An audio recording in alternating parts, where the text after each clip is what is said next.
Es el último programa de esta semana, Frente a Frente, y lo vamos a dividir en dos partes.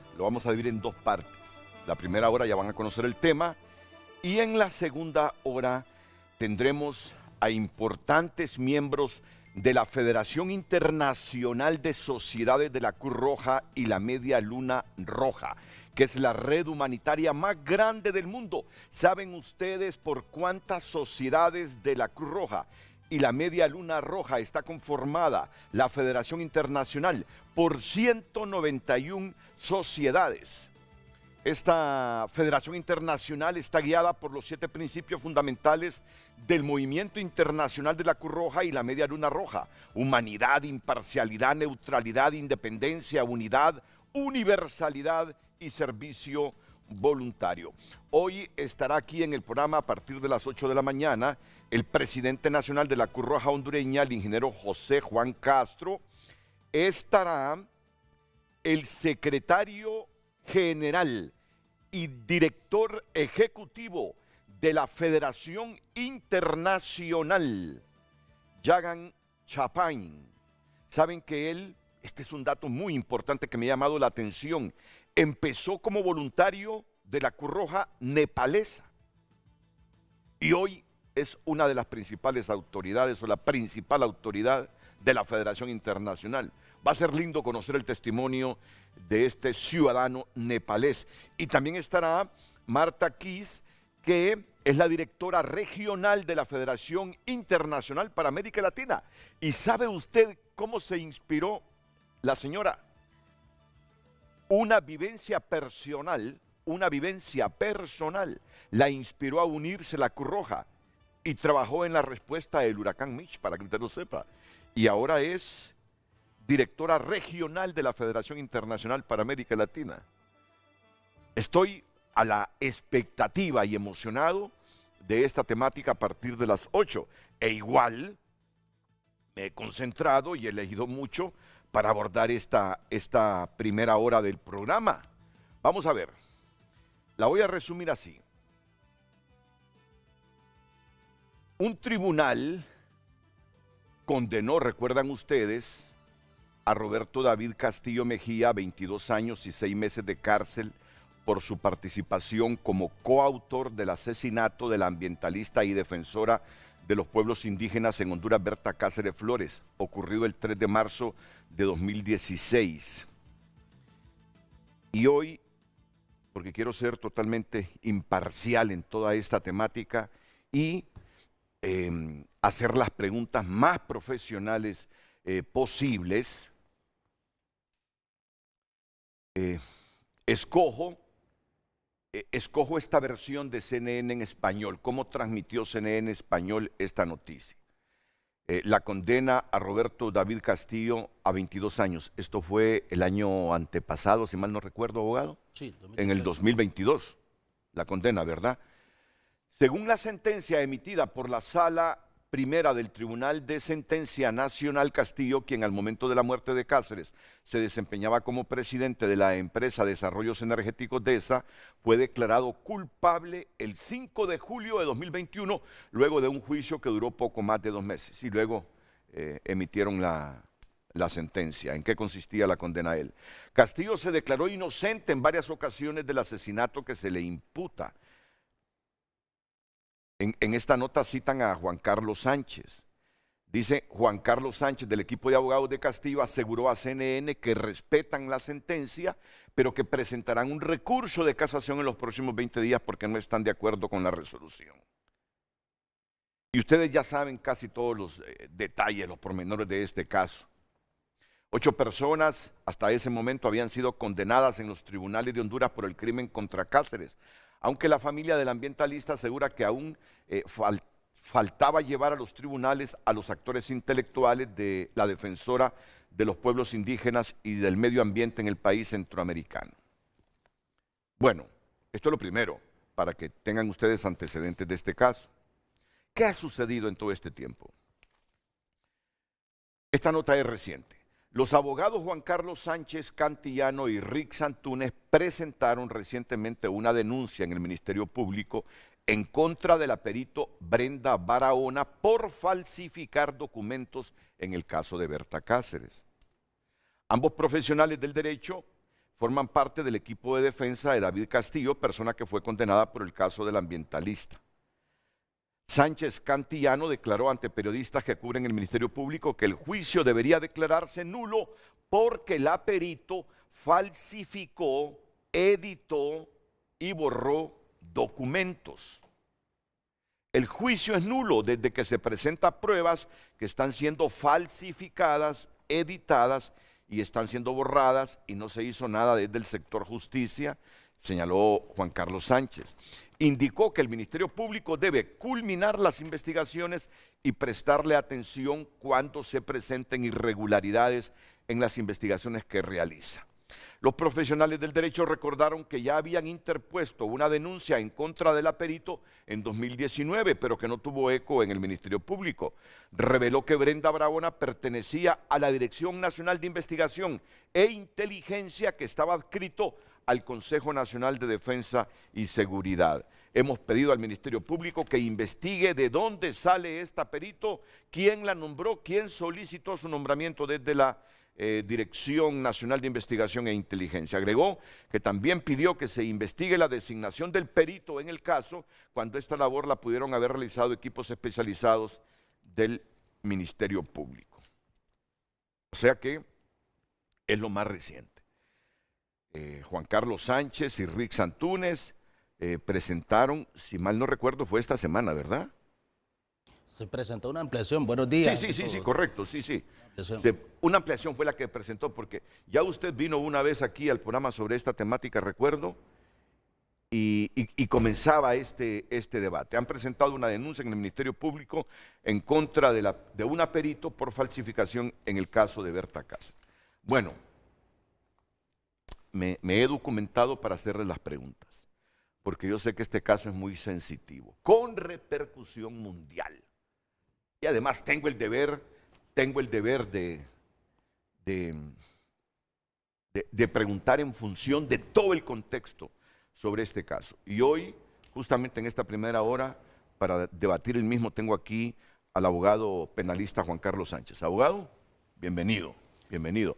Cuando dije usted ya estuvo aquí hablando sobre este caso, lo miré como que no se acordaba, pero ya ha estado, ¿verdad? Claro que sí, dije yo. ¿Qué pasa con mi memoria? Sí, no, claro. Ahora sí, claro que recuerda que estuvo aquí. Y está también el especialista en medicina forense, Denis Castro. Doctor, bienvenido. Es un placer tenerlo en el programa. Muchas gracias. Es un placer tenerlo. Muchas gracias. ¿Su familia bien? Todo bien. Me alegro muchísimo. Actualicemos el caso. Yo he dado un resumen breve. ¿En qué momento estamos, abogado Juan Carlos Sánchez? Renato, buenos días ante todo y ante lo que es el pueblo hondureño que nos ve y también, como usted muy bien lo decía, la comunidad internacional que también ve este programa.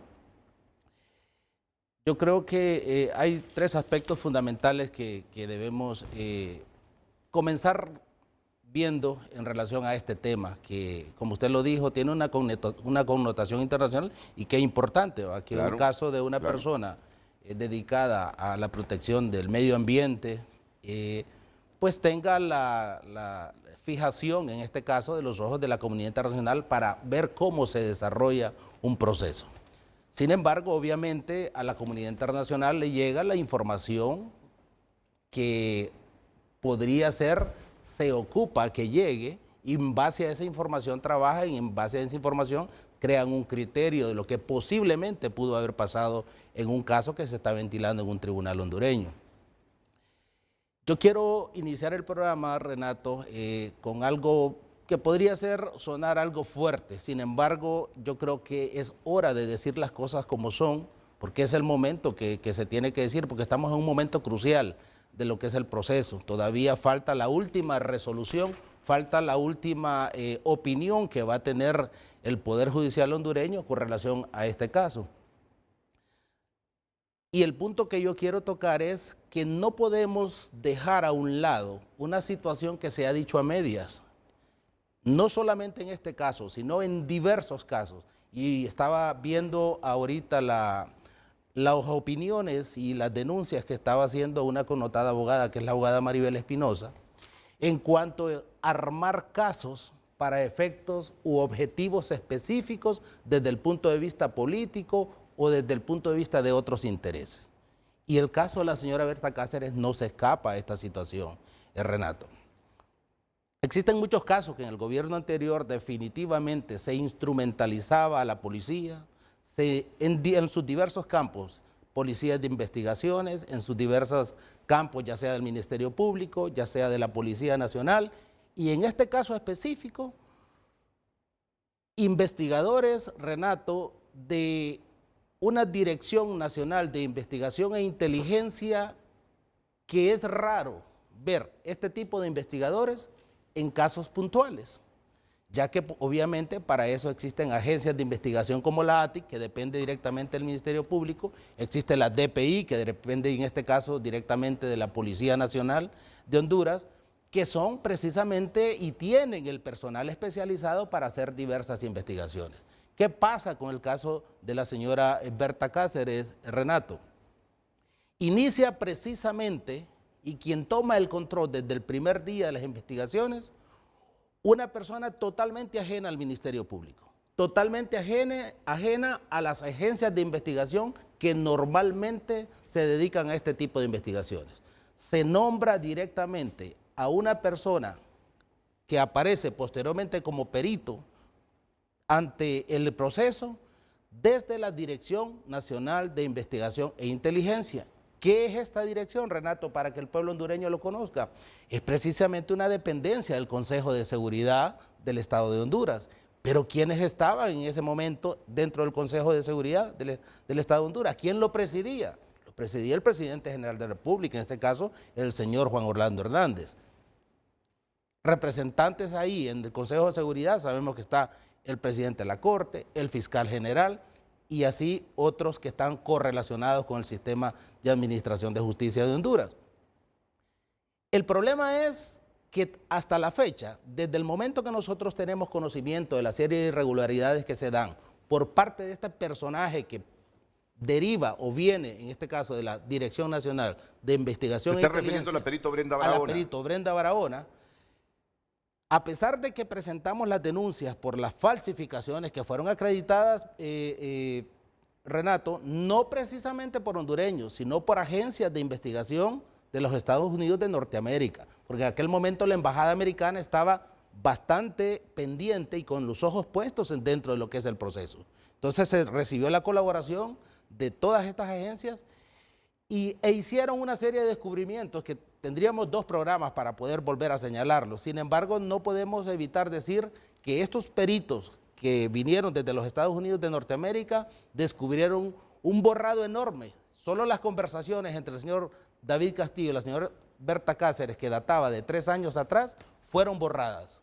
Se descubrió y se acreditó en el proceso que fueron borradas en poder y en manos del personal, en este caso que había nombrado para tales efectos, en este caso la señora Brenda Barahona. Se descubre y ella lo acepta en el proceso de que se pierden más de 17 gigas de información. Por esas cosas y dada la tecnología que utilizaron estos peritos norteamericanos, se recupera esa información. ¿Qué se establecen puntualmente en esos aspectos de esa información que se recupera? En primer lugar, queda claro la muy buena relación existente entre el señor David Castillo y la señora Berta Cáceres. Yo creo que es uno de los motivos o las razones por las cuales definitivamente se quiso descartar esta información. Pero más que todo, Renato, salen 2 aspectos de esa información que fue borrada. En primer lugar, aparecen ahí 3 números de teléfono. Se establecen 3 números de teléfonos que estuvieron coordinando en plena comunicación por mensaje y en llamadas con las personas que participaron materialmente en la muerte de la señora Berta Cáceres. 12 horas antes, 12 horas después. Y no fueron investigados estos números. Cuando se le pregunta a la perito en pleno juicio por qué no se investigaron esos números, dice que no le parecieron relevantes. Entonces, eso es gravísimo, uno en primer lugar. En segundo lugar, Renato, se establece en ese proceso de investigación de la perito Brenda Barahona, se puede colegir que además del borrado de esa información, existía dentro de la misma, de la información del teléfono de la señora Brenda Cáceres, donde ella menciona en más de 20 ocasiones de dónde provienen las amenazas y de quién teme pueda venir su muerte. Y en este caso, casi prácticamente 12 horas antes de su muerte, tiene comunicación con un periodista suizo en donde ella le manifiesta claramente de dónde vienen las amenazas y de dónde ella teme por su vida. ¿De dónde en más de ella? 20 ocasiones. ¿De dónde dijo? Provenían las amenazas. Hay una empresa hidroeléctrica que funcionaba también en el sector donde se estaba construyendo el complejo de DESA, que es la Desarrollos Energéticos S.A., del cual era presidente nuestro representado, es el presidente de nuestro representado, el señor David Castillo, y otra empresa minera que ella menciona también, y ahí está. Y esta no hubo ninguna investigación con relación a eso. Se ha pedido al Ministerio Público que investigue quiénes eran los socios. Claramente, por lo menos, se sabía perfectamente quiénes eran los socios. Entonces, esta forma de manipulación, de edición, que posteriormente concluyó en el trabajo de Brenda Barahona, en editar mensajes, en intercalar información, que como usted muy bien lo dijo, estuvimos en un programa, se nos dio la oportunidad de estar en un programa explicando, dada lo que se manejaba en los periódicos, para aclarar ciertas dudas de cómo se editó, cómo se borró información, cómo se falsificó esa información, cómo fue partícipe el Ministerio Público o cómplice de las acciones de esta perito, Brenda Barahona, que, como le decía, y eso es algo bien importante, ¿cuáles fueron las razones, como muy bien nosotros lo establecemos, cuáles fueron las razones para que se nombrara una persona ajena al Ministerio Público?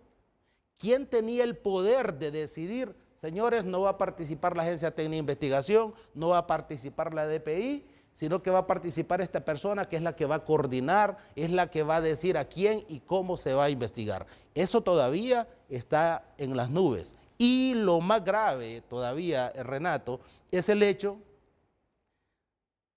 de lo que fue a hacer esta persona. Además de que fue nombrada por alguien que obviamente estaba en el esquema de poder, bajo esas circunstancias, tuvo que llevar una dirección para llevar a cabo todas las atrocidades, en este caso, que se llevaron a cabo y se ejecutaron dentro del proceso. Y aquí yo hago una reflexión, Renato, y es el hecho de que, en principio, si estamos hablando de un caso, como los ha denominado la Fiscalía en épocas anteriores, de alto impacto, obviamente el Estado que tenía que poner de lo mejor y hacer de lo mejor para dar una respuesta al pueblo hondureño en la comunidad internacional de una verdadera, científica, objetiva e imparcial investigación, en primer lugar. Pero lo más grave, Renato, que yo veo aquí, y definitivamente es lo más peligroso, es que desde el Estado, desde los organismos de investigación o de los organismos estatales que tienen la obligación de la investigación del delito, se pueden conformar, se pueden dirigir estrategias para poder armar casos. Y tenemos no solamente el caso de la señora Berta Cáceres como antecedente del grado de participación e injerencia de ciertos sectores de orden político, económico, más que todo, correlacionados con el poder político, para efectos de armarle un caso a Renato Álvarez, para armarle un caso al doctor Denis Castro, y para decir nombres, definitivamente existen casos que se los voy a citar puntualmente, en los cuales claramente el Estado participó conformando o prácticamente armando el caso contra las personas en su momento que fueran exhibidas como delincuentes, y que a estas alturas del proceso prácticamente ya limpiaron sus nombres. Le voy a mencionar dos, y es momento de que el pueblo hondureño lo sepa. En el caso por ejemplo, del alcalde, que fue alcalde de Roatán, el señor Jerry Hines, el cual en la primera audiencia, y es uno de los únicos casos en la historia cuando existía el famoso juez, el abogado Claudio, en aquel momento, fue el único sobreseimiento que se dio en un caso de narcotráfico o de lavado de activos. ¿Por qué razones, Renato? al momento de estudiar el caso, al momento de profundizar en el caso, se ve claramente que fue un caso en el cual prácticamente se armó y se condicionaron las circunstancias para hacerlo ver como una persona que estaba participando en un hecho delictivo de esa naturaleza.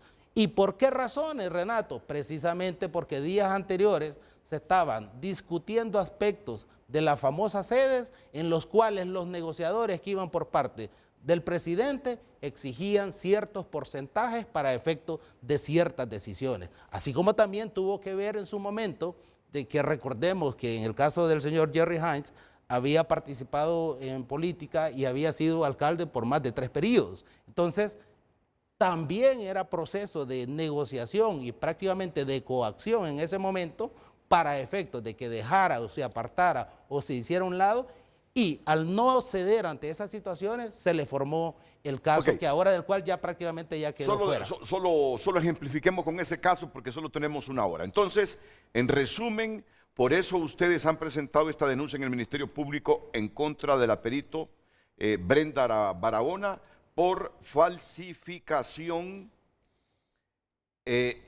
edición y también por haber borrado elementos muy importantes en el caso de Berta Cáceres. Definitivamente, Renato. Y es una cosa bien que lo voy a explicar de la forma más sencilla. Yo creo que todo hondureño participa a través de las redes sociales, en este caso de WhatsApp, que es el más popular. Tiene diferentes grupos, un grupo de amigos, excompañeros o grupos de compañeros de trabajo, en los cuales tiene diversos tipos de conversaciones. Si yo saco, Renato, un mensaje donde usted está con un grupo de amigos, saco otro mensaje donde usted está con amigos de trabajo o por otras razones y los intercalo, yo soy capaz de armarle una conversación. Así de sencillo y específicamente, y está probado y acreditado en el proceso, eso fue lo que pasó en el caso del señor Roberto David Castillo y en el caso, para poder atribuirle responsabilidad y hacer ver que las conversaciones que se estaban dando tendían como o daban a entender como que estaban planificando la muerte, no de Berta Cáceres, porque nunca se estableció eso, sino de una persona. Entonces, cuando se descubre la verdad, Renato, uno lo que esperaba era en principio una reacción normal, objetiva, imparcial del ente. En este caso ya el ente acusador estaba contaminado, que es el Ministerio Público, pero por lo menos esperábamos una reacción objetiva del Poder Judicial. ¿Y qué es lo que recibimos en este caso del Poder Judicial? Y aquí todo tiende a conectarse. El presidente de la Corte era parte del Consejo de Seguridad, recordemos. Y recibimos del Poder Judicial en ese momento toda la hostilidad que desde el punto de vista procesal o desde el punto de vista de un juicio se puede obtener. ¿Qué fue lo que pasó? Que el proceso ya había sido conocido en una primera instancia contra los autores materiales y un gerente ambiental, que es el señor Sergio Rodríguez. Había habido una condena contra los autores materiales. 2 años después, celebrando, se podría decir, o haciendo conmemoración a la muerte de la señora Berta Cáceres, se presenta una acusación contra David Chávez, contra el señor David Castillo, sin existir ningún elemento nuevo, con los mismos elementos que no habían. ¿Por qué no fue presentado en su momento, cuando se dio la muerte de la señora Berta Cáceres, y no 2 años después, como ha pasado con otros ejecutivos en el presente caso? Entonces, ¿qué fue lo que pasó ahí, Renato? El mismo tribunal que conoció el caso, que había hecho la condena contra los autores materiales, nosotros lo recusamos y le decimos, señores, ustedes ya prácticamente emitieron una opinión que en su sentencia mencionan más de 80 veces al señor David Castillo y no son aptos para conocer este caso. El mismo tribunal de sentencia reconoció que no estaban en condiciones de objetividad, que no era un tribunal apto para conocer, en este caso, el juicio del señor David Castillo, y por lo tanto se apartaron del conocimiento. Desde arriba vino una orden que tenía que ser ese tribunal. Definitivamente fue el tribunal que conoció. Obviamente este tribunal ya había manifestado un criterio sobre la culpabilidad o no de David Castillo y consecuentemente, obviamente, la sentencia tenía que salir condenatoria. Por esas razones que esgrime el abogado Juan Carlos Sánchez, afirma que el juicio es nulo, que el juicio es nulo y que debería declararse nulo porque la perito Brenda Barahona falsificó, editó y borró documentos. Usted sabe que sobre esta denuncia reaccionó el COPIN, ¿verdad? Reaccionó el COPIN y dijo que el ataque contra la perito Brenda Barahona es una acción cobarde y condenable en virtud de que la prueba fundamental del juicio no fue el análisis que ella realizó, sino la información extraída de los aparatos telefónicos por los peritos, incluyendo la realizada por el perito Sim Boden, propuesto por los defensores de David Castillo, Juan Carlos Sánchez y Rick Sandúnez. Y agrega, la información extraída de los aparatos telefónicos prueban que David Castillo participó en la planificación, coordinación, ejecución y pago del asesinato de Berta Cáceres, motivo por el cual fue declarado culpable como coautor del asesinato de Berta Cáceres por el Tribunal de Sentencia el 5 de julio de 2021.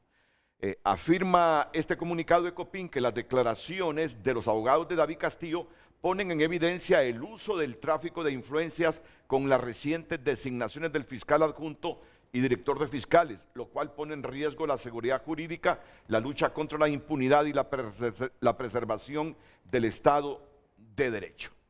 Mire qué importante lo que señala ahí Renato. No me voy a referir al tema de que dicen que con la prueba cualquier magistrado, cualquier juez que conozca, que lea y que va a poder verificar a través de las opiniones de los expertos la cantidad de delitos que existentes ahí. Y nosotros desde el punto de vista procesal no estamos pidiendo la nulidad del proceso. Obviamente hay una violación clara a principios y garantías de orden constitucional y desde el punto de vista procesal lo que cabe es que lo declaren un sobreseimiento y que los exculpen de esta situación. Desde el punto de vista procesal no es necesario ni siquiera volver a repetir un juicio. No va a poder volver a repetir un juicio con una prueba totalmente viciada y un juicio en donde hay carencia total de una investigación objetiva. Ahora, sí me quiero referir a un aspecto, porque sí quiero mencionarlo, Renato, en relación a lo que es el tráfico de influencias. Mira qué interesante y es una denuncia muy seria la que voy a hacer en este momento porque la vamos a plasmar por escrito ante las Naciones Unidas. Y es que nosotros tenemos una queja formal contra la representante del Alto Comisionado de las Naciones Unidas para aquí en Honduras, la señora Isabel Albaladejo Escribano.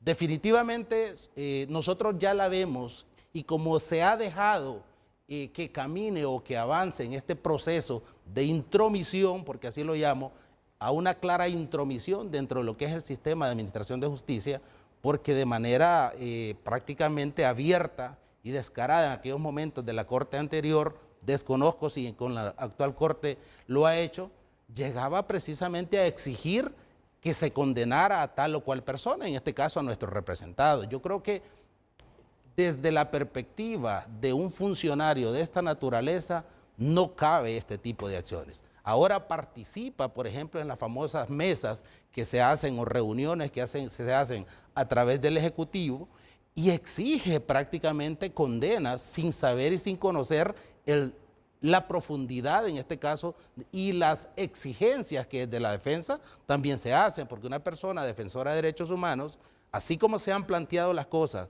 así como se han denunciado las cosas de parte de un ciudadano, de parte de un cuerpo de defensa, el Alto Comisionado para Derechos Humanos no está aquí para defender los intereses solo de una persona, sino para empaparse y conocer los hechos y en función de eso también exigir, porque este lado también, si hay violación de derechos humanos, también nosotros estamos pidiendo y se está diciendo que hay violación a los derechos humanos, pero jamás se nos ha querido recibir, jamás se nos ha querido escuchar.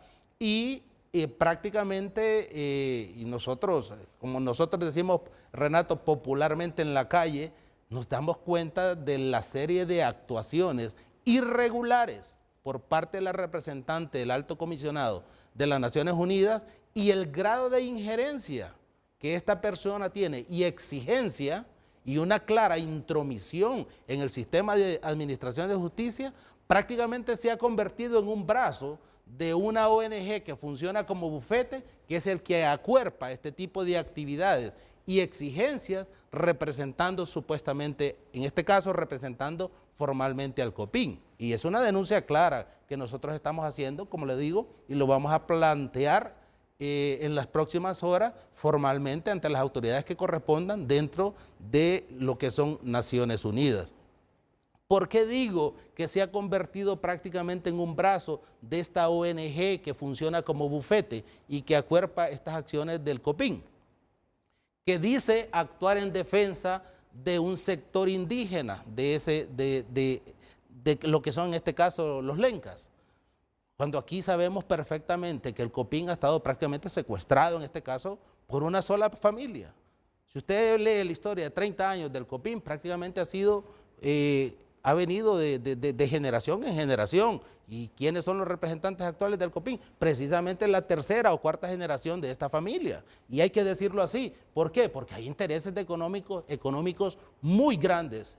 Aquí hay demandas a nivel internacional por millones de euros ante los bancos que supuestamente en este caso o en su momento financiaron a este proyecto energético que es Desarrollo Energético S.A. DESA. Entonces, Renato, aquí hay una serie de situaciones que el famoso tráfico de influencias viene perfectamente desde personas como en este caso funcionarios del Alto Comisionado de las Naciones Unidas. Y también no tenemos que descartar y no tenemos que ocultar el hecho del grado de injerencia que también se ha hecho y se ha plasmado y se ha materializado por ciertas embajadas que han querido, y sin conocer los hechos en su verdadera realidad y en su verdadero contexto, presionando prácticamente al Poder Judicial para que en principio se dicte una sentencia. Mire, si usted leyera las actas que se están levantando por personas que participan, en este caso por una rama del Poder Ejecutivo, en este caso, yo no estoy diciendo en este caso que el Poder Ejecutivo quiera o pretenda tener injerencia dentro de lo que va a ser el Poder Judicial, porque definitivamente desconocemos una situación de esa naturaleza, pero sí lo denunciamos que así lo había en el gobierno anterior. Pero sí existen mesas en las cuales participa el COPINH, ha participado incluso personal del Poder Judicial, participan otros sectores, participa el Alto Comisionado de las Naciones Unidas, y lo que se exige es que se dicte una sentencia y que ésta sea condenatoria.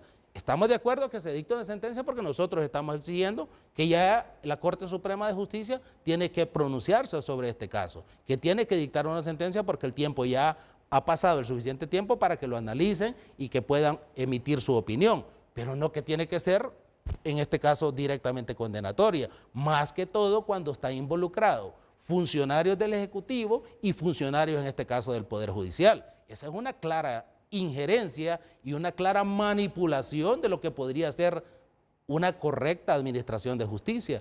Y hay muchos temas todavía, Renato, que quisiéramos nosotros, lamentablemente el programa es corto, pero sin embargo nosotros sí quisiéramos ser enfáticos en ese tipo de situaciones. Y quiero terminar con esto porque sé que la participación del doctor Denis va a ser también muy importante y va a abonar mucho a esta conversación. Y es el hecho de que nosotros sentimos, Renato, desde que se dio el inicio del presente caso, existieron los siguientes aspectos. Sí hubo una clara intromisión desde el Poder Ejecutivo, desde el gobierno de Juan Orlando Hernández, para que a través de la Dirección Nacional de Investigación e Inteligencia, que pertenece al Consejo, en este caso, de Seguridad, se manipularan y se hicieran todas las acciones que de otra forma, de no ser así, jamás una profesional o un agente de investigación, en este caso una perito como Brenda Barahona, jamás se hubiera atrevido a llevar a cabo la serie de irregularidades, delitos y atrocidades que se cometieron en el presente proceso. Ese es un punto que definitivamente nosotros queremos dejarlo muy claro. Punto número dos, nosotros exigimos, en este caso, de manera directa y puntual, y lo vamos a plasmar a través de una denuncia, que queden fuera ya, que dejen actuar en este caso al Poder Judicial, en el cual creemos obviamente en esta nueva Corte. Estamos reaperturando esta denuncia que nunca avanzó, porque la denuncia contra la señora Brenda Barahona se presentó desde el año 2018 y han pasado casi 7 años, Renato, sin que esa denuncia avanzara en lo más mínimo. Se quiso conversar con el fiscal anterior y teníamos total negativa. ¿Por qué lo hemos hecho ahora? Porque creemos que, y como así lo ha demostrado y así lo ha dicho el nuevo fiscal general, pues él viene a desempolvar una serie de juicios o investigaciones que, dicho sea de paso, una de esas, en este caso, no deja de ser importante. En primer lugar, porque vienen derivadas de un hecho al que la Fiscalía y la comunidad internacional ha denominado como un caso de alto impacto. Y número dos, lo más importante, Renato, y que es preocupante para usted, para Denis Castro, para mí, para quien sea. Si el Estado, a través de las agencias de investigación, a través de la policía y a través de la Fiscalía misma, ha venido teniendo la capacidad de hacer las gestiones pertinentes para armarle un caso, para formarle un caso al ciudadano que considere que debe apartar del camino, o al ciudadano que por cuestiones de conveniencia política o económica, o al ciudadano que por cualquier presión de cualquier naturaleza se ve en la capacidad del Estado de formarle un caso con prueba ilícita, con prueba prohibida, y llegando a extremos de falsificar información, de sustraer información y de editar información, estamos prácticamente desbaratando lo que es el Estado de Derecho, Renato, y estaríamos prácticamente en peligro. Cualquier hondureño que se vea en el camino de cualquier político, en este caso, como muy bien lo decía la abogada Maribel Espinosa, todo aquel que se oponía o se tenía o estaba en el camino de lo que era el presidente, en este caso Juan Orlando Hernández, aparecía con un caso. Nosotros, como le decía, un caso le citaba el de Jerry Hines. Sí. Se puso en el camino de Juan Orlando y ahí está. Están los señores Benítez, al que directamente les propusieron, los señores de Copán, que estaban a cargo de unas minas y todo. Fue el personal claramente en nombre del presidente y les dijeron, necesitamos una conformación social en la cual necesitamos una participación en este negocio. Óigame, que llegue una persona a decirle que necesita ser partícipe de su negocio, obviamente la reacción fue clara y fue un contundente no. Al mes estaban siendo intervenidos por la policía, esa gente estuvo presa, finalmente llegó el juicio y salieron absueltos y les devolvieron sus bienes, destruidos pero se los devolvieron. Entonces esos son claros casos específicos y que pueden relacionarse como antecedentes de todo lo que ha venido pasando en el sistema de justicia hondureño. En el equilibrio, ¿qué le está exigiendo el COPIN al fiscal general? Le está exigiendo al fiscal general de Honduras, Joel Antonio Zelaya Álvarez, a detener los intentos de criminalización sin fundamentos a peritos y fiscales, así como a actuar de manera decidida para evitar el tráfico de influencia dentro del Ministerio Público, así como solicitar a la Corte Suprema de Justicia que emita pronta resolución del recurso de casación y permitir la garantía efectiva de los derechos de las víctimas. Es que este es el momento procesal en que se encuentra este caso. En casación, a la Corte Suprema de Justicia, presidida por la magistrada Rebeca Raquel, y la Sala de lo Penal, compuesta por los magistrados Walter Raúl Miranda Sabio, Mario Rolando Díaz y Nelson Danilo Mairena Franco, el COPIN exige que confirme la sentencia ya emitida contra los 7 hombres responsables de la autoría material del asesinato de Berta Cáceres y la sentencia contra David Castillo, coautor de este crimen. Y a la sociedad hondureña y comunidad internacional a continuar auditando el funcionamiento del sistema de justicia para garantizar a las víctimas los derechos de verdad, justicia, reparación y medidas de no repetición. Esta es la posición del COPIN. Denis Castro Badía, puntualmente, Denis Castro, sobre esto que ha denunciado en el Ministerio Público la defensa de David Castillo, que el juicio debería declararse nulo porque el perito falsificó, editó y borró documentos. ¿Qué piensa un profesional de la medicina forense tan experimentado como usted? Después de la pausa. Atentos porque a partir de las 8 de la mañana, aquí en Frente a Frente, el secretario general y director ejecutivo de la Federación Internacional de Sociedades de la Cruz Roja y la Media Luna Roja. Estará también la directora regional de la Federación Internacional para América Latina y el presidente de nuestra Cruz Roja, José Juan Castro. Yo estoy impresionado cómo tanto el secretario general y director ejecutivo de la Federación Internacional y la directora regional de la Federación Internacional para América Latina han llegado a estos puestos.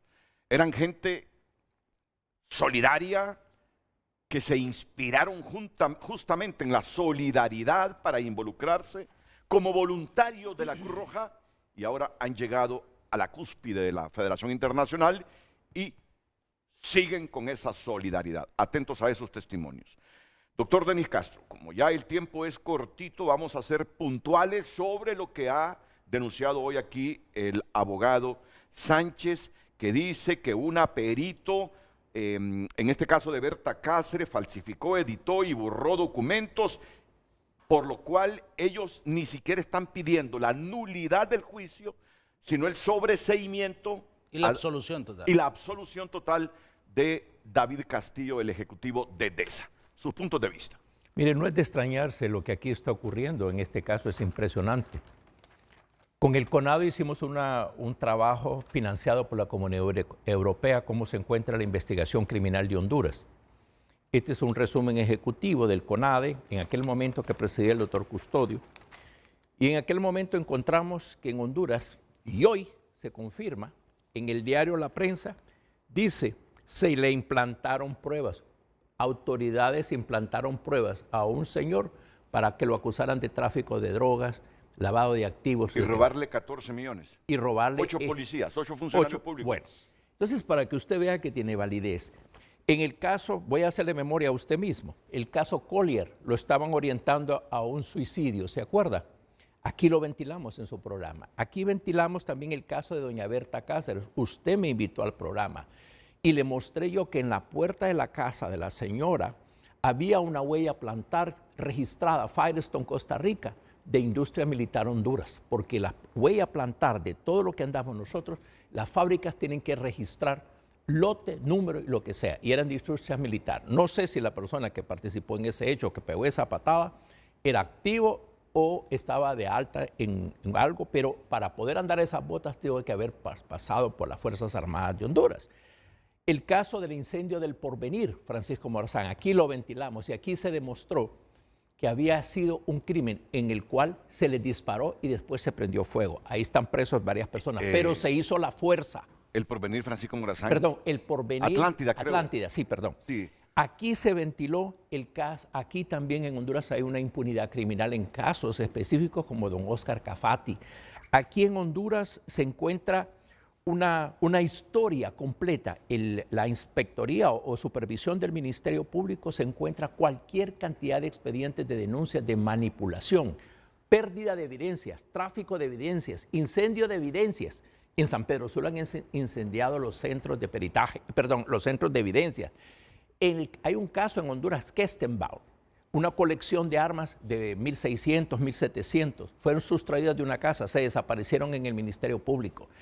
Y vaya, dígame usted si usted no supo de la noticia de una fiscal que fue a vaciar el Banco Central de Honduras y se llevó no sé cuántos millones, como 85 millones de lempiras, en complicidad con otras personas.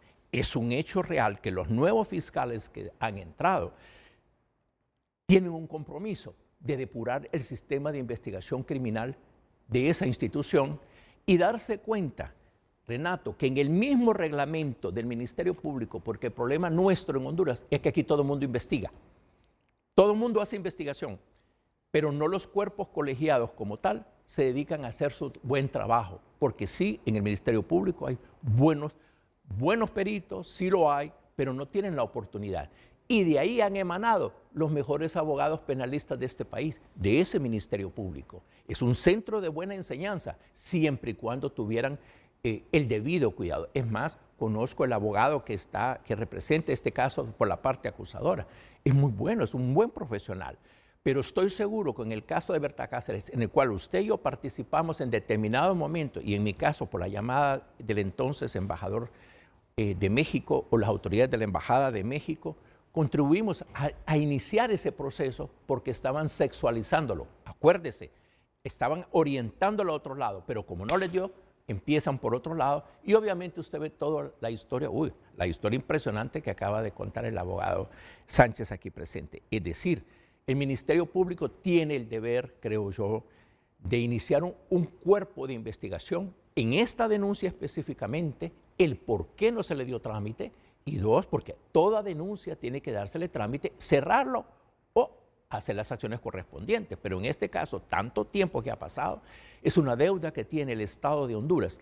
Yo, por lo menos, como ciudadano, quisiera saber quién mató a esa señora, porque me relacioné con la madre de doña Berta, me relacioné con sus hijas. Ellos quieren saber quién mató a su madre y quién fue el autor intelectual. Como todos nosotros los hondureños, es un compromiso del Estado de Honduras a través de esta denuncia y en cualquier otro caso que realmente se realicen investigaciones y no como esto, el colocarle pruebas a la gente. Quiere decir que la denuncia que acaba de ocurrir en este canal de doña Maribel, la diputada, dijo que Honduras se iba a usar el sistema fiscal para acusar y retener gente en forma de enemigos políticos o lo que fuera. Me parece que eso trastoca el sistema democrático y el Estado de Derecho de Honduras. Igualmente yo comparto esa opinión que le oí al abogado Sánchez. Bueno, ¿saben algo? Yo conocí a Berta Cáceres a los 16 años, cuando era una niña Berta Cáceres. A los 16 años, cuando venía con los movimientos del Copín, ni trabajaba todavía en Televicentro, trabajaba en otro canal. Y creo que trabajaba en radio, son más de 4 décadas en este. Yo conocí a Berta, una mujer muy bonita y comprometida socialmente. Después apareció su ex esposo, con quien tuve una muy buena relación, ya días no lo miro. ¿Por qué digo esto? Porque igual los que participaron en este crimen deben caer. Como periodista debo decir, lo ideal para mí es haber tenido a la otra parte hoy. Pero ya habíamos hecho un acuerdo previo con la Cruz Roja para tener las 2 horas al mero de la Federación Internacional de la Cruz Roja y a la directora regional para América Latina hoy viernes. Hubo que partir en 2 el programa entonces, este caso en la primera hora y luego viene el de la Federación Internacional. Pero yo reto aquí al abogado Juan Carlos Sánchez, no es retar, demando de ellos y a Denis Castro para que hagamos un foro, un frente a frente en los próximos días, ustedes y la otra parte. Va a ser un placer, Renato. Y ¿seguro? ¿Me acepta? Va a ser un placer y muy importante para que quede al descubierto cuál es la verdad en este caso. Porque lo digo, eso es lo ideal, periodísticamente. Hoy, por la circunstancia de que tuvimos que dividir el programa, ya se imaginan ustedes las 2 partes en 1 hora, no terminamos. Entonces, pero por eso públicamente le digo a Juan Carlos Sánchez, me acepta un debate con la otra parte y él me dice con mucho gusto. Con el mayor de los gustos, va a ser, Denis, va a ser un placer. ¿me lo acepta? Si hay la oportunidad, claro que sí. Muy bien, muy bien. Entonces, son las 7:55 minutos. Sus valoraciones finales, abogado Juan Carlos Sánchez. Antes de mi valoración final, solo quiero acotar algo.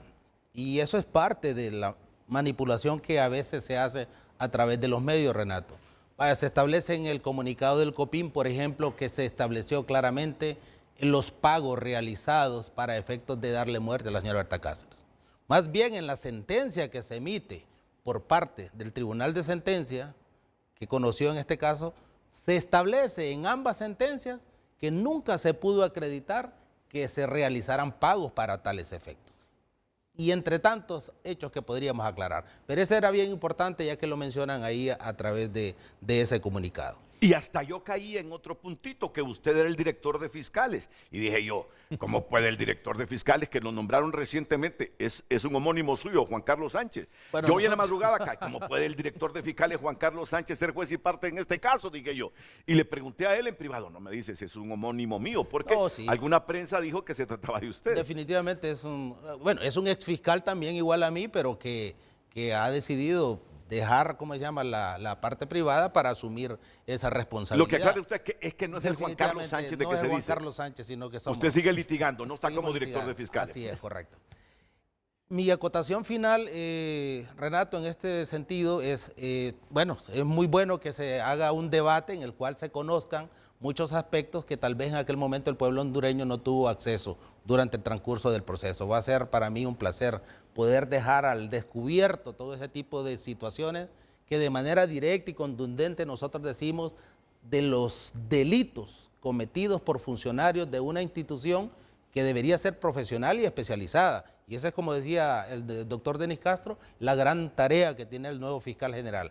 Seguir con esa profesionalización y esa especialización de esa noble institución que es en este caso el Ministerio Público, pero que sí en épocas anteriores ha incurrido en este tipo de barbaries que no atentan solamente contra derechos y garantías fundamentales de los ciudadanos comunes, sino contra el Estado de Derecho mismo, socava las bases de un Estado de Derecho. Entonces, en función de eso, Renato, nosotros exigimos, le pedimos al nuevo fiscal general en el cual confiamos y tenemos confianza con el abogado, en este caso, Joel Zelaya Álvarez, que como nuevo fiscal general, incluso con el fiscal general adjunto, el abogado Marcio Cabañas, que ha sido un fiscal de carrera, con el nuevo director de fiscales, el abogado Juan Carlos Sánchez también, que definitivamente este caso no puede permanecer en el anonimato. Esta denuncia contra este perito puede ser o sería básicamente como el inicio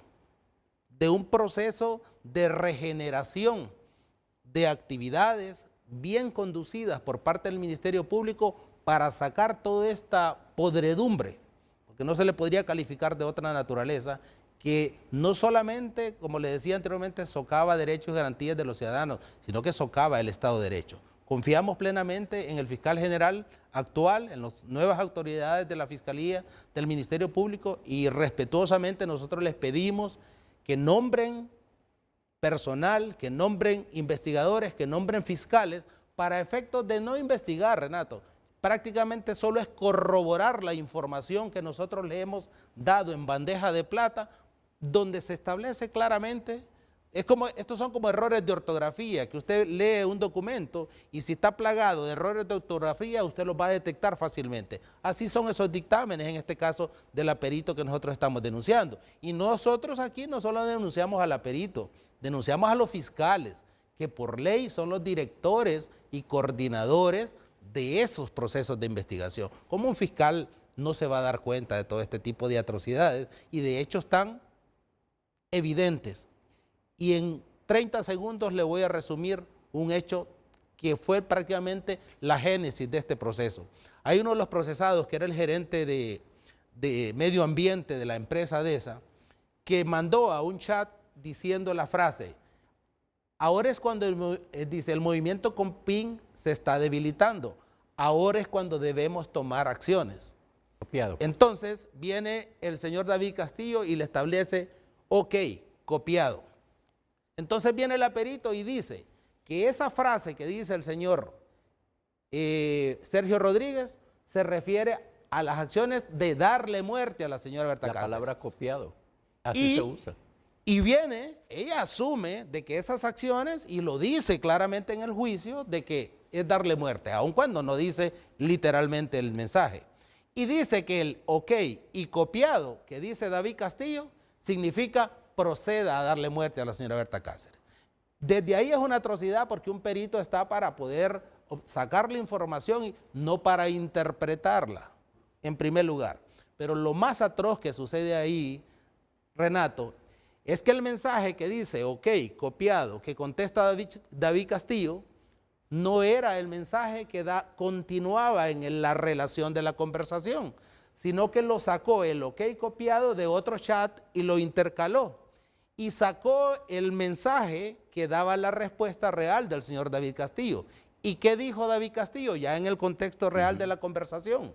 Y que eso se acreditó a través del peritaje del perito que nombra ahí el Copín, Sean Boden, por ejemplo, cuando sustrajeron toda esa información que había sido borrada y que había sido editada por la perito Brenda. ¿Qué fue lo que dijo David? Dijo David Castillo, ¿y qué abogados penalistas tenemos en Santa Bárbara?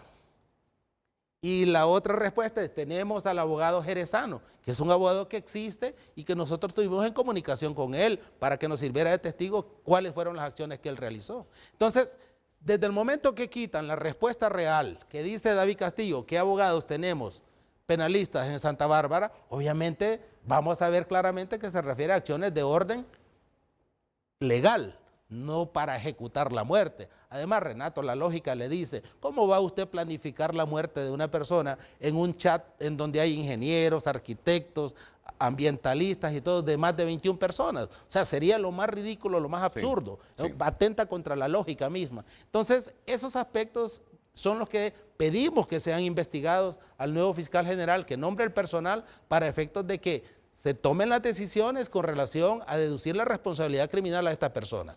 En relación a lo que está pendiente que deba resolver la Honorable Corte Suprema de Justicia, nosotros confiamos en las nuevas autoridades de la Corte Suprema de Justicia, Renato. Y si ellos resuelven conforme a lo que existe en el expediente, apartando todos esos factores exógenos de presión que de una u otra forma tienen que ver a veces con el sentir y el pensar del juez, si ellos se apartan de eso y resuelven solo conforme a lo que existe en el expediente, van a tener una resolución justa, correcta y apegada a derecho. Mi compromiso profesional con Honduras es tener a la otra parte en un frente a frente con Denis Castro y Juan Carlos Sánchez.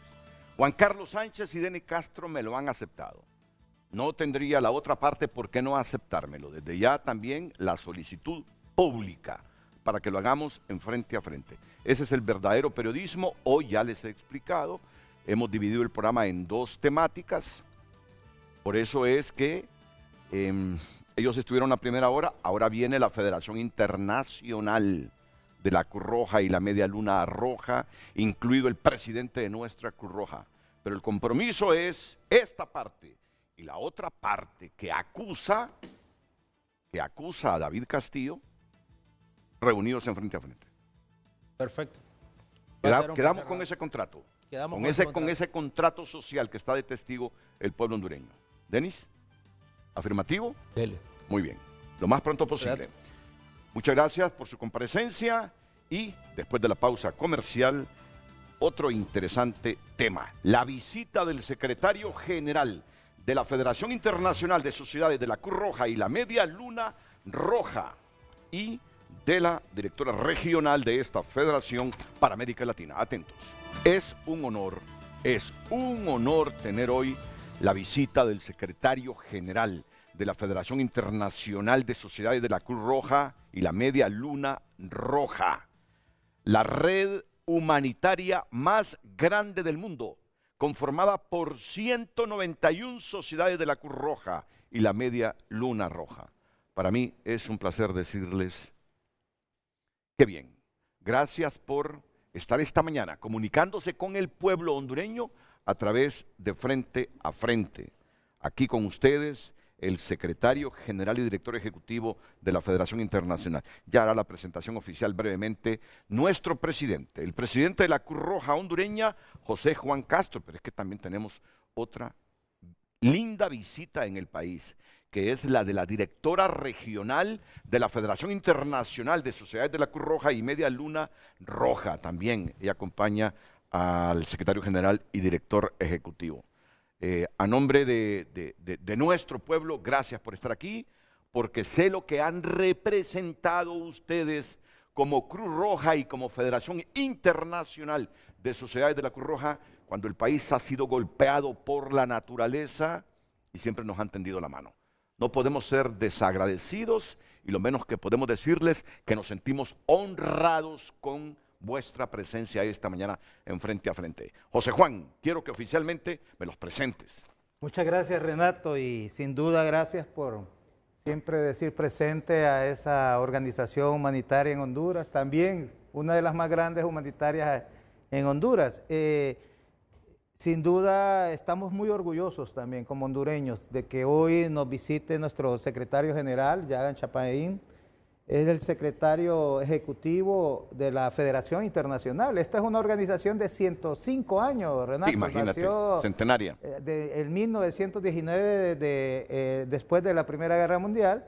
Y, por supuesto, nuestra directora para las Américas, Marta Kidd, que es una amiga, igual, Yagan es nuestro amigo, pero es una amiga de muchos años. Ha estado muy cerca de Honduras, en muchos de los desarrollos de la sociedad nacional, pero como bien tú dices, de el apoyo a los hondureños cuando estamos en crisis de diferentes maneras, climáticas, sociales. Siempre hemos estado con el apoyo de la Federación Internacional para poder ayudar, soportarnos a la Cruz Roja y nosotros a la población hondureña. Gracias, José Juan. Gracias, muchas gracias. Bueno, les digo algo. Cuando estaba leyendo toda la información de don Yagan Chapaín y de Marta aquí, me impactaron dos cosas. La primera es que el señor Chapaín empezó como voluntario de la Cruz Roja en Nepal, un país para mí misterioso, admirable, nieve, aquella montañota tan alta. Y comenzó como voluntario de la Cruz Roja de Nepal y hoy es el secretario general y director ejecutivo. Eso dice la solidaridad, el compromiso, el amor y el corazón grandote que tiene este hombre que hoy lo presento a Honduras. Bienvenido a nuestro querido país. Solo son un poquito de 112,000 kilómetros cuadrados con aproximadamente 10 millones de personas, pero que quieren mucho la Cruz Roja.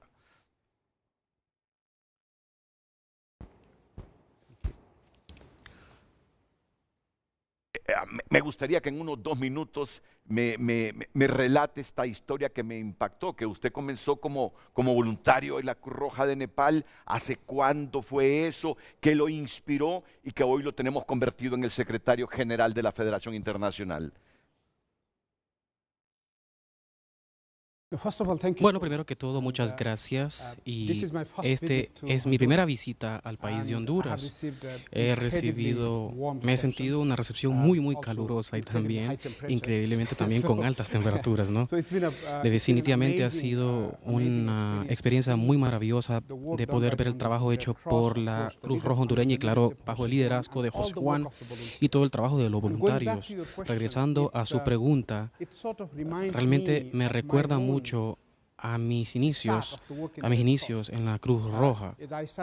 Cuando yo comencé con un voluntariado joven hace un par de años atrás con Nepal, debo decir que cuando me fui parte de la Cruz Roja, yo no sabía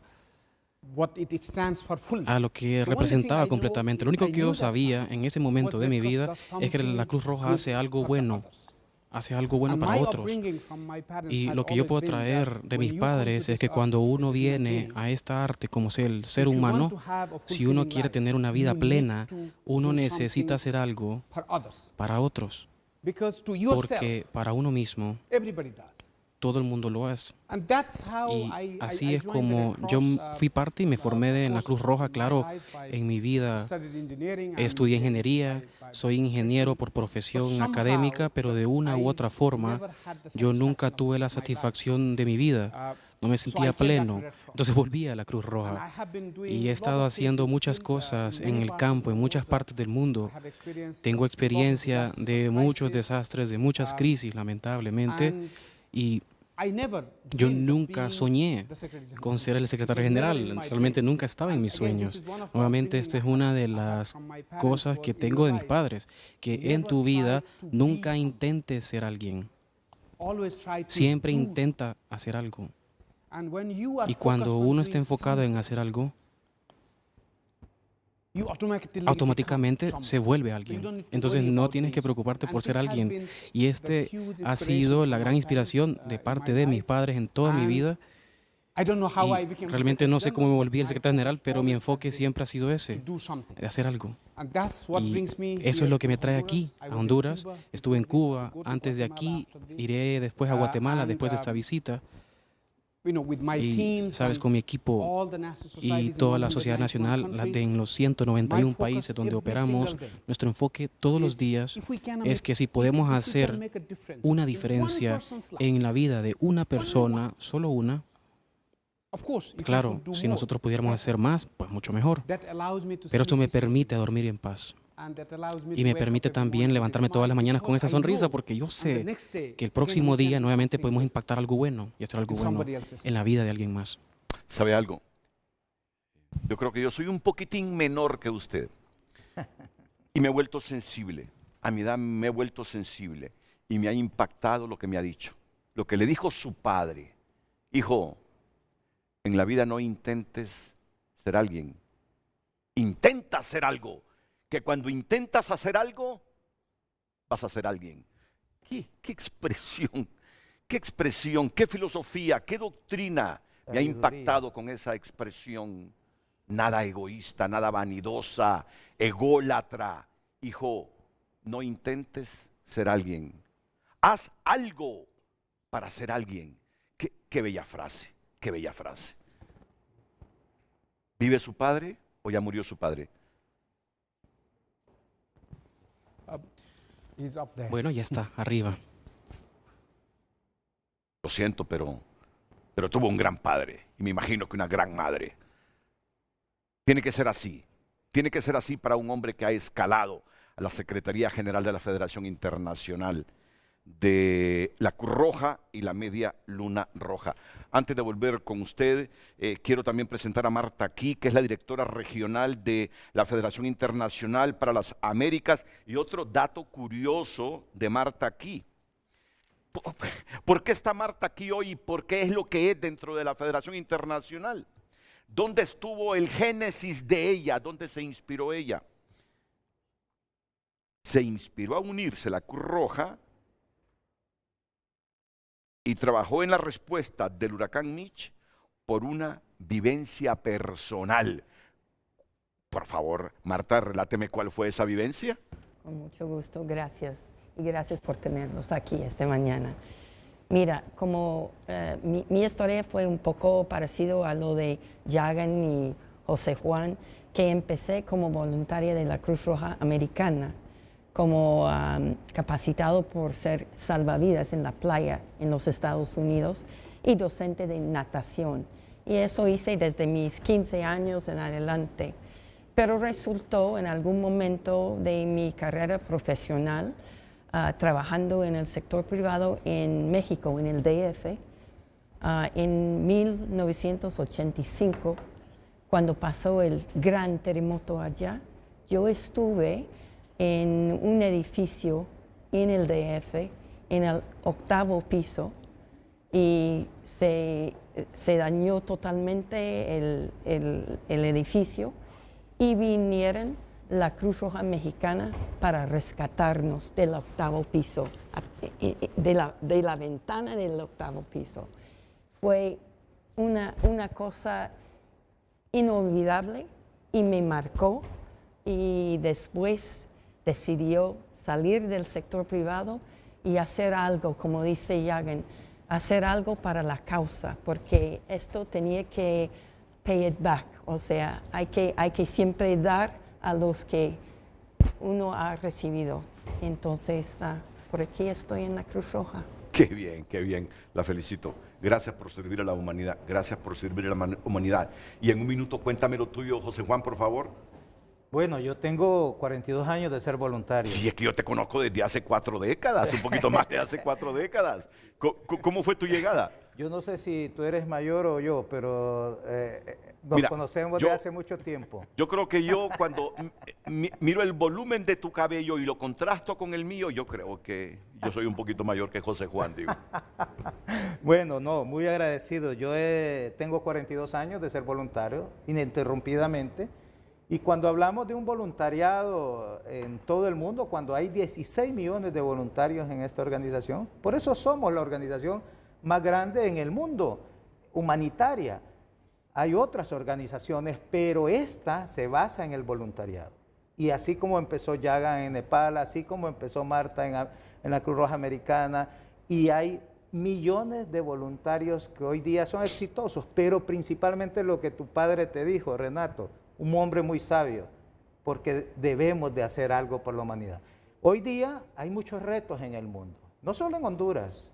Hay guerras, hay hambruna, hay situaciones que cada día organizaciones como las nuestras deben de replantearse, ser cambiantes, pero estar también con la sensibilidad humana hacia las demás, porque hay muchos que tienen también, es cierto.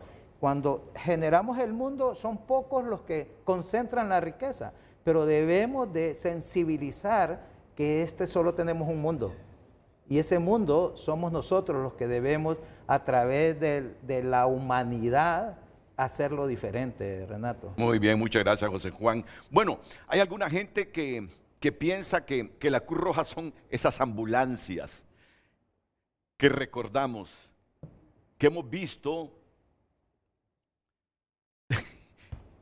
Y hombre, yo creo que esta pregunta me va a resumir mucho la esencia de este programa. ¿La Cruz Roja solo son esas ambulancias? ¿O cuánta dimensión, qué alcance tiene la Cruz Roja? Y qué mejor que aprovechar este momento que tengo aquí al secretario general de la Federación Internacional y a la directora regional de la Federación Internacional para las Américas, para que nos digan realmente qué es la Cruz Roja en el mundo. ¿Qué es la Cruz Roja en el mundo?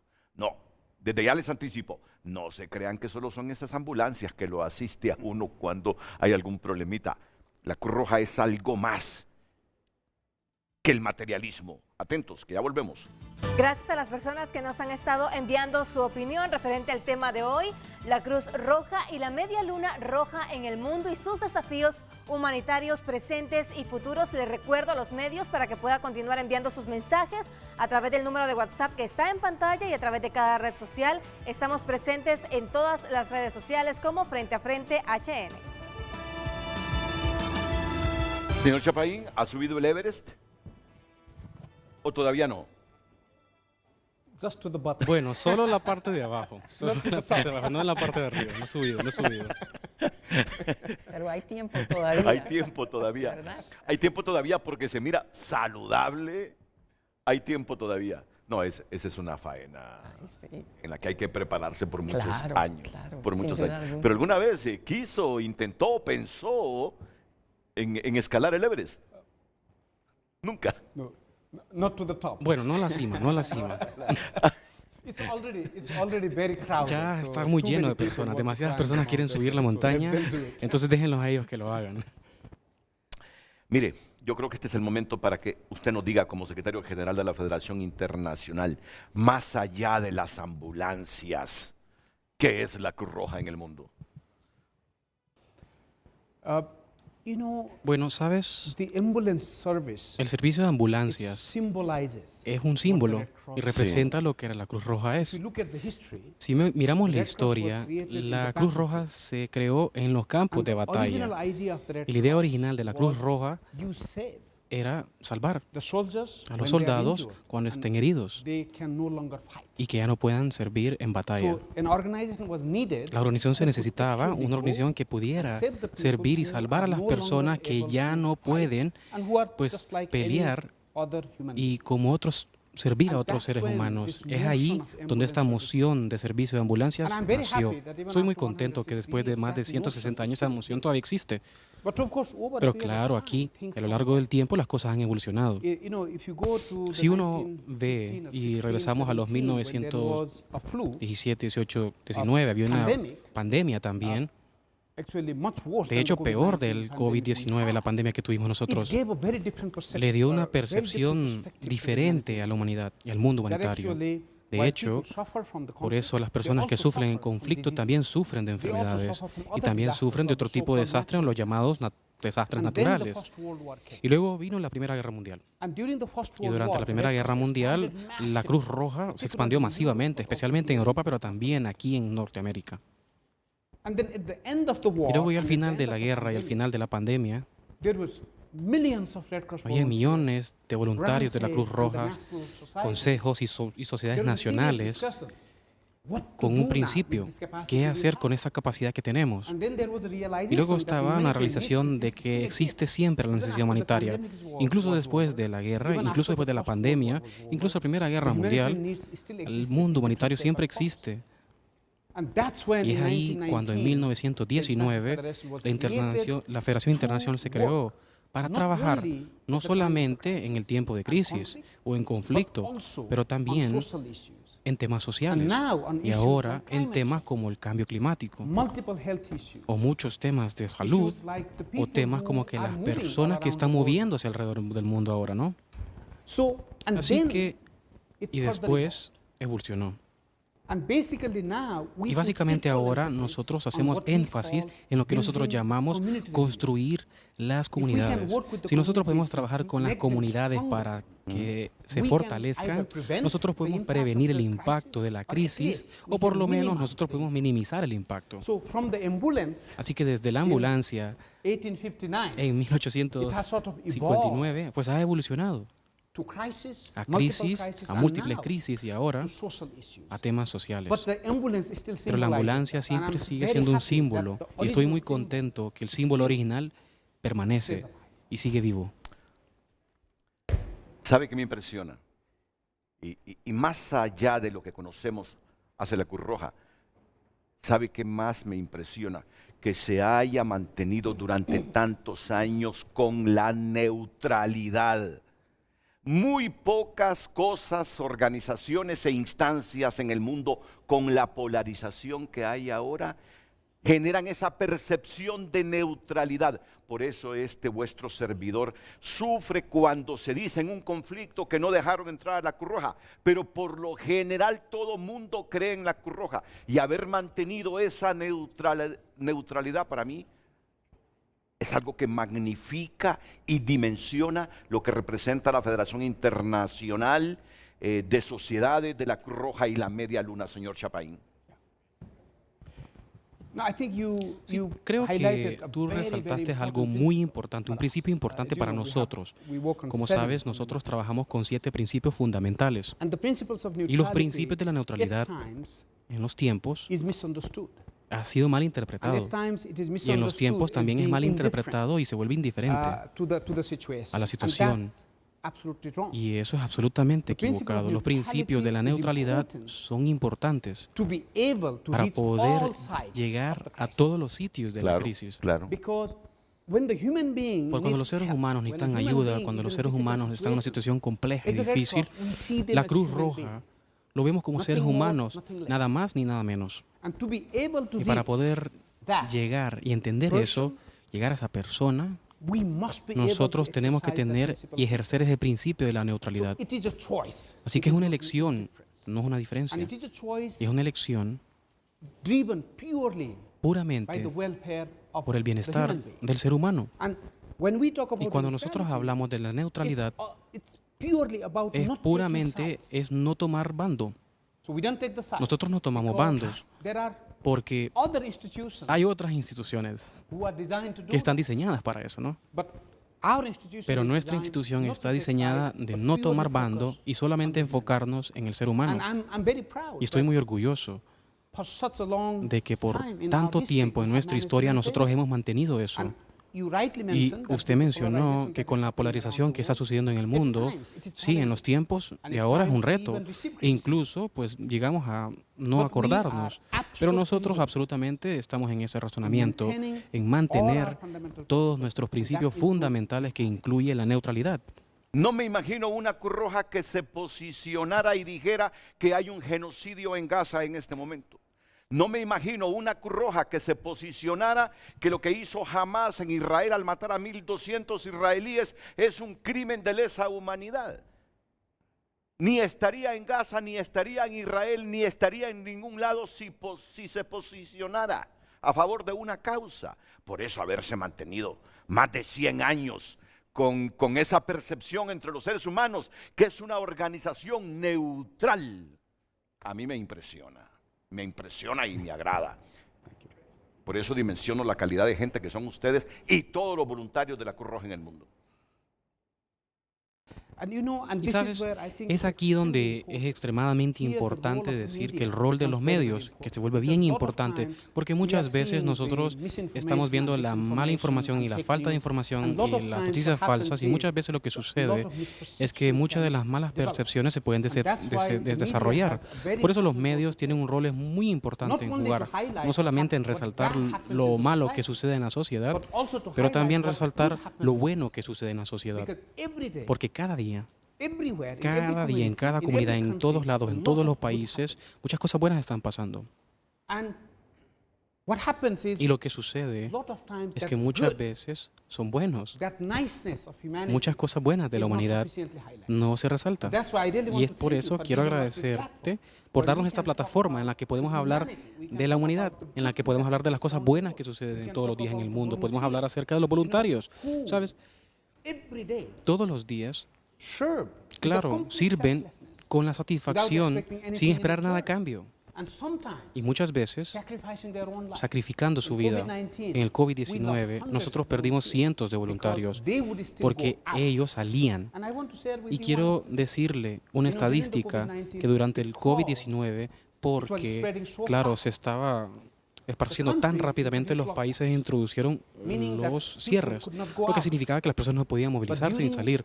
that lockdown, Pero durante ese cierre, I'm very proud to say estoy muy orgulloso de on decir every que day, todos 1 los million días volunteers 1 around millón the de world voluntarios went out alrededor to del stop mundo salían a asistir y apoyar. because the ambulance driver, Porque you eso los cannot drive the motivaba. ambulance from Porque home. ¿cómo vamos a The nurses manejar and las doctors, ambulancias? Y you a los cannot doctores y provide a los, that service from a los médicos no pueden servir desde casa. Or getting a meal or O medicine un to an elderly alimento isolated in a house aislado cannot be a un done adulto without en una volunteers. casa, pues no se And puede this hacer is ni what the realizarse volunteers sin los do. voluntarios. Y esto fue And lo que that's hicieron los why I'd voluntarios. really like Y por to thank eso you, quiero agradecerle a usted for nuevamente giving us this por darnos esta plataforma to highlight para the resaltar humanity. y agradecer And it's el lado extremely, humano. extremely Y es important. extremadamente importante In this polarized world, en este mundo tan polarizado. we give space Nosotros to debates damos and ese discussion, sabor a entrar a which esa actually discusión unites the en world, que which unifica al promotes mundo con la Thank you. solidaridad. ¿Sabes de qué me estoy acordando, José Juan? Me estoy acordando de esa presidenta eterna de la Cruz Roja. Meneca. Aún Doña Meneca. de Meneca Mencía. Así es. De Doña Meneca, de Doña Meneca. Pues- Yo nací desde que tengo memoria.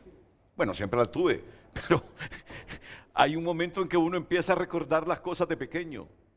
Y el nombre de Meneca Mencía está asociado a mi corazón y de la Cruz Roja hondureña. Claro ¿eh? que sí. Sin duda. ¿Cómo no recordarnos de Meneca Mencía? ¿Cómo no recordarnos una mujer que entregó su vida a esta Sí. organización? Porque era de nacionalidad argentina, de Tucumán. Vino al país por el amor de un hondureño, de San Francisco de la Paz, por el doctor Mencía. Sí. Y eso la hizo también con ese corazón humanitario ser presidenta de Fue esta presidenta de organización. nuestra Cruz Roja, Y Meneca de que Mencía. permitió también fundar las bases de la organización que hoy tenemos. Hemos crecido, hemos desarrollado, tenemos un impacto enorme en Honduras.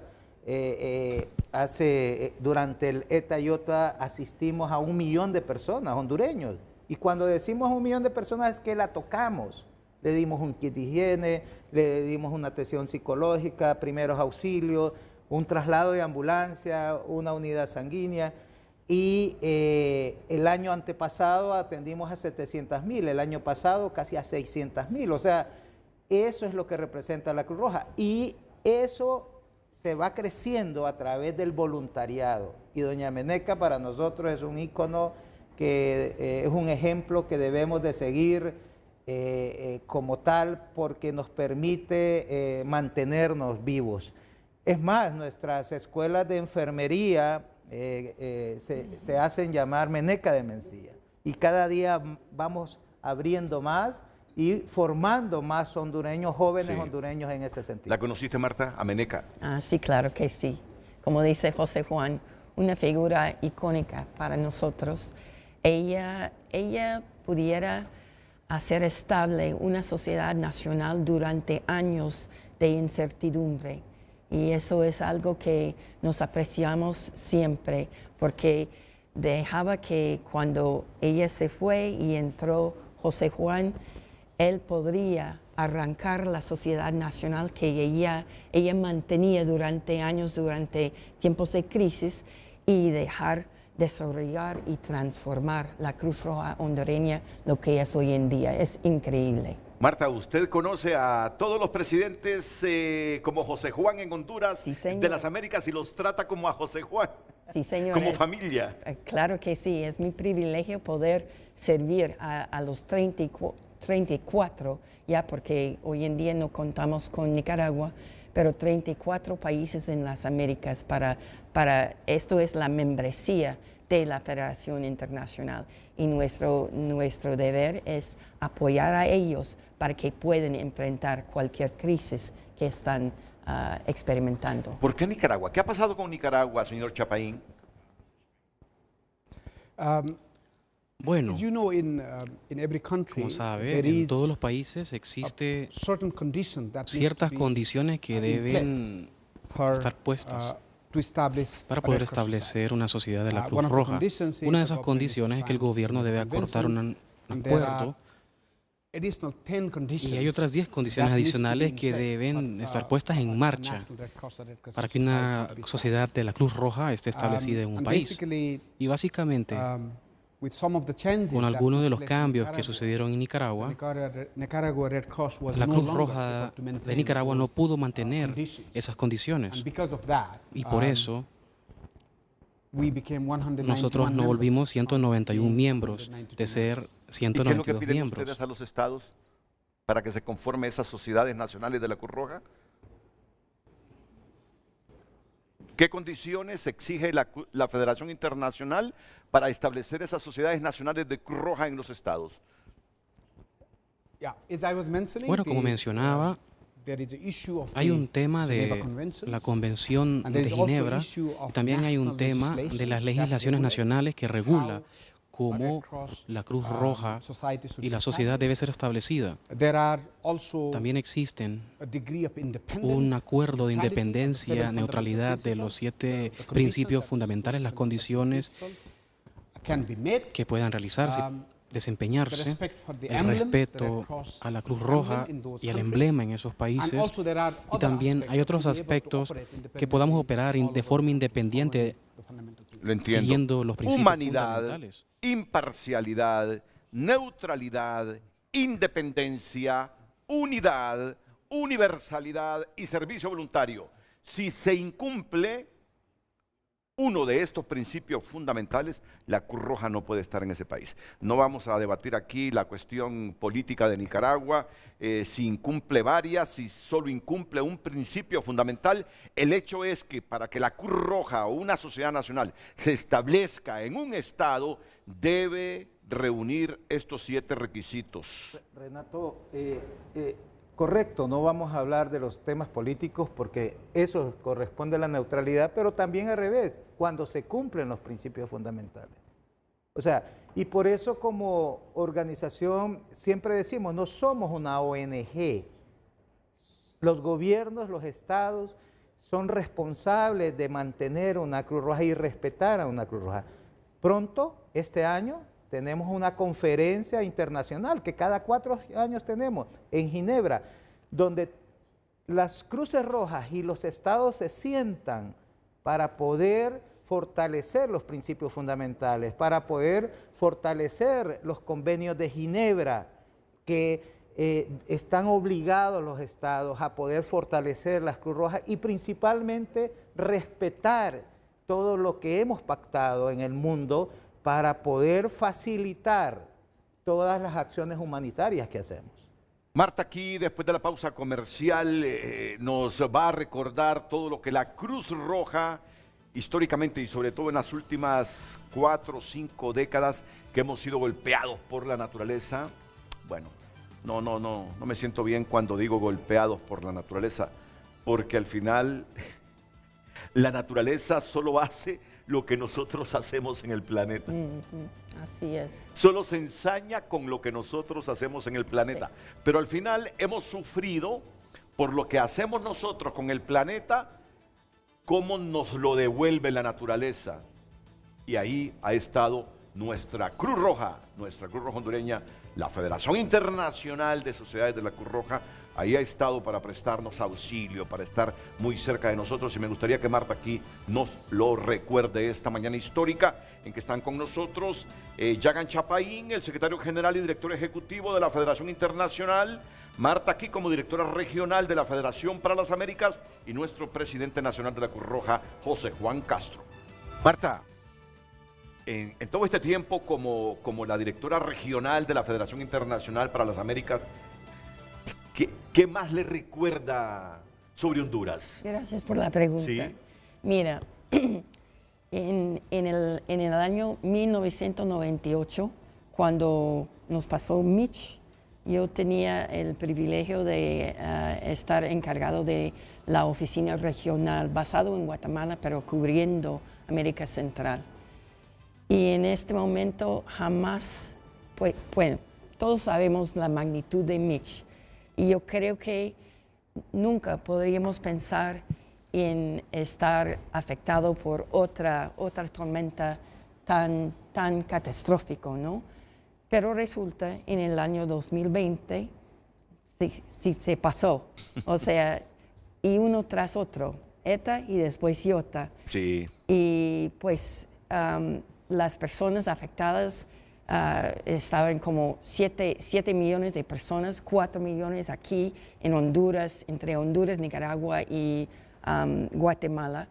Y claro, nunca habíamos pensado que podría pasar, y estas personas afectadas fueron las mismas que fueron afectados durante Mitch. Sí, sí. Pero ¿qué pasó en los 25 años entre Mitch y ETA y IOTA? Lecciones aprendidas.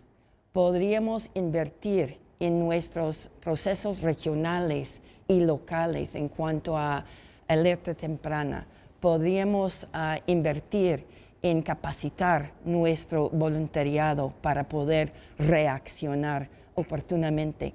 Podríamos invertir en los procesos organizativos, Organizativos, no te preocupes. Gracias, en las comunidades, para que ellos podrían jugar un rol protagonista en cuanto a alerta temprana y mitigación. Hoy en día contamos, ¿verdad, José Juan? Gracias. Contamos con grupos de mujeres en estas comunidades tan remotas aquí en Honduras que tienen su plan comunitario, cómo evacuar los niños, cómo predecir que viene un huracán y qué medidas hay que tomar para salvar vidas. Y de hecho, midiendo los números de Mitch comparado con los números de ETA y IOTA, salvamos vidas por haber invertido en alerta temprana, en anticipación, en preparación. Entonces es clave, aunque los donantes no lo creen, ellos prefieren invertir o dar dinero al momento del desastre, pero el clave es invertir antes de un desastre para poder salvar vidas. Me gusta cómo los trata Marta. ¿Verdad, José Juan? Con confianza, con neutralidad, con un sentimiento maternal. Sin duda. Y así debe ser.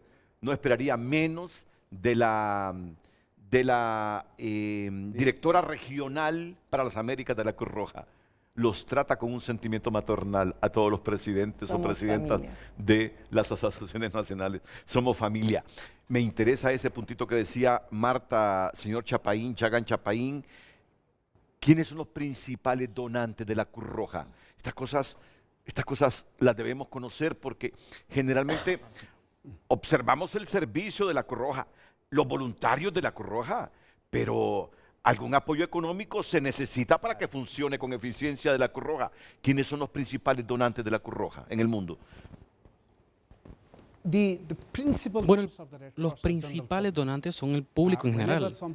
Cuando algo sucede en cualquier país alrededor del mundo, el público dona.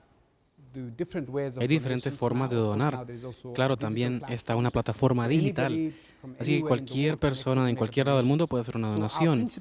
Nuestros principales donantes son el público en general. Y eso es lo que más valoramos de todo esto. Porque cuando el público general donan no solo su dinero, sino que parte de su vida, porque así es como somos como organización.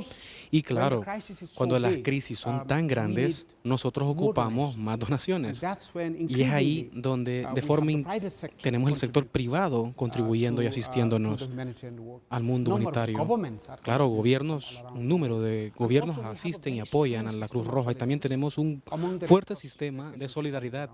Muchas organizaciones, si algo llega a suceder, digamos en Honduras, que espero que no suceda en el futuro, pero si llegase a pasar, toda sociedad nacional de los 191 sociedades nacionales van a contribuir en apoyar a Honduras, a la Cruz Roja, y lo mismo sucede con nosotros. Pero de forma que estamos buscando es buscar de unas formas más innovativas para movilizar los recursos. Y uno de esos sucedió el año pasado. Nosotros lanzamos un mecanismo para fondos de respuestas múltiples. Nosotros estamos usando y creando formas creativas para movilizar los recursos, pero primeramente y principalmente nosotros dependemos del bienestar del público en general. Claro, y para complementar, no solamente es recursos financieros, sino es el tiempo que dan las comunidades. Igual, aquí en América Latina hay un hábito de que la gente done especies, bienes, ¿no? En centros de acopio. Es algo que es muy especial de esta región en América Latina. Sí. ¿Alguna vez ha recibido alguna gallinita, Pues, José Juan? No, pero que hay lo hace gente de una voluntad enorme la gente, ¿verdad? Hay que apreciarlo. Hay que apreciarlo porque ese es lo que la persona desea. Claro. Y dar también, porque ese es lo bonito del ser humano, que a veces no se requiere de ser multimillonario para decir yo quiero dar, sino que salga, como dice Yagan, del corazón, y que permita también sentirse bien y saber que siempre necesitamos de alguien que nos ayude, siempre en esta vida. Algo que quiero destacar de Yagan, que también de su labor como secretario, mira, cuando Yagan entró a ser secretario general de esta organización en Ginebra, sí, siempre hemos tenido donantes, pero los ha incrementado más del 100%. Hoy directamente los gobiernos, hay gobiernos que son donantes de la federación, pero habían entre 9, 10, hoy casi tenemos 20 donantes y cada día se va incrementando más. Y eso refleja la confianza de la organización, pero también refleja la labor que en el caso de nuestro secretario general está haciendo en el mundo. Siempre hay que estar en Davos, hay que estar en Nueva York, hay que estar en todas las cumbres del mundo para poder llevar esa evangelización, como digo yo, de lo que representa esta organización en el mundo. Qué bien, los felicito por la labor que hacen. La última pausa comercial y un minuto para los comentarios finales y despedirme de esta grata visita que hoy tenemos, visitas que hoy tenemos en Honduras.